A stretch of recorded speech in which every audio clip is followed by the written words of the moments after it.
तो बाकी लोग, मैं बार बार कहता हूं कि मैं जितना पढ़ा रहा हूं उतना तुमसे नहीं हो रहा, तो क्या किसी से नहीं हो रहा? क्या 3-4%, 10% बच्चे हैं जो कर पा रहे हैं? सिलेक्शन तो 10% का भी नहीं होता, 2-3% का होता है। तुम पीछे छूट जाओगे, तुम कमजोर हो, तुम कमजोर हो।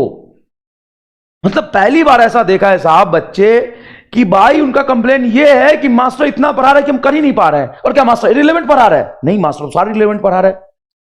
तो पहली बार मैंने बच्चा ऐसा देखा जो कह रहा है कि सर काम पढ़ाओ, हो ही नहीं रहा हमसे, हो ही नहीं रहा, तो अपनी औकात बढ़ाओ। नीट भी नहीं होगा फिर तुमसे। तुम अगर हमारे लेक्चर नहीं कंप्लीट कर पा रहे हो तो नीट भी नहीं होगा तुमसे। तुम बहाने बनाते रह जाओगे और लास्ट में जाके ढूंढोगे क्रैश कोर्स और उसमें क्रैश होके खत्म हो जाओगे, फिर अगले साल आओगे। तो मैं बस आपको सही रास्ता बताने की कोशिश कर रहा हूं कि आप सिर्फ अपनी कैपेसिटी मत देखिए, आप अपने आप को मजबूत बनाइए, आप लड़िए खुद से, खुद में इंप्रूवमेंट कीजिए, लेकिन साथ साथ में यह भी देखिए कि आपको क्या करना चाहते हैं।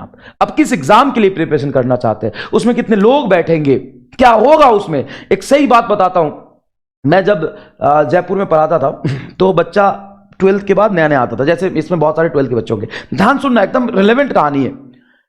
बच्चा आता, 1 साल पढ़ता, उसको हम समझाते ये पढ़ना ये पढ़ना, वो हरकता इतना थोड़ी ना पढ़ना होता है, हमने एनसीईआरटी देखा है, सब करता, एग्जाम देता, फेल हो जाता, भागता भागता आता कि सर सर सर गलती हो गई। तो क्या गलती हुई? सर हमें पता नहीं चला कि सिलेबस क्या होता है, हम गांव से आए थे सर, तो हमें यह नहीं पता चला कि पढ़ना कितना है।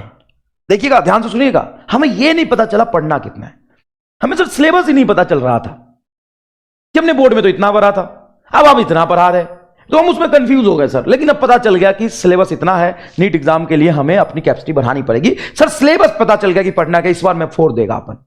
दोबारा बच्चा आया, दोबारा पढ़ा, पढ़ रहा,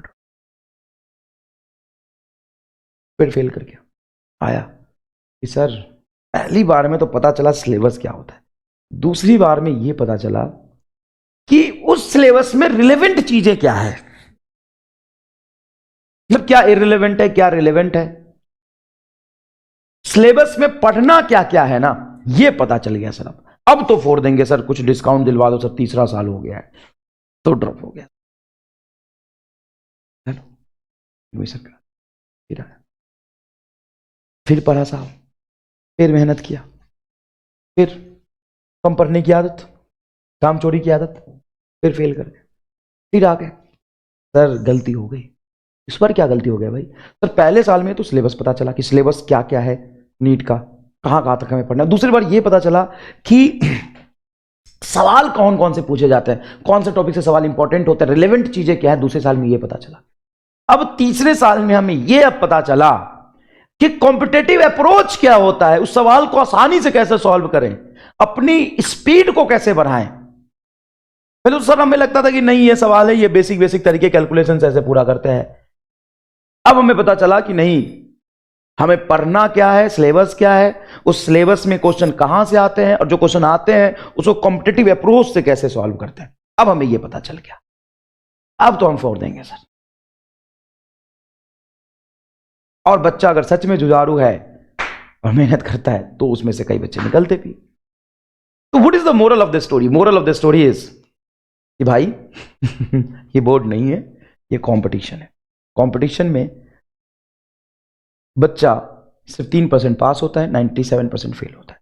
बोर्ड में 99% पास होता है, 1% फेल होता है।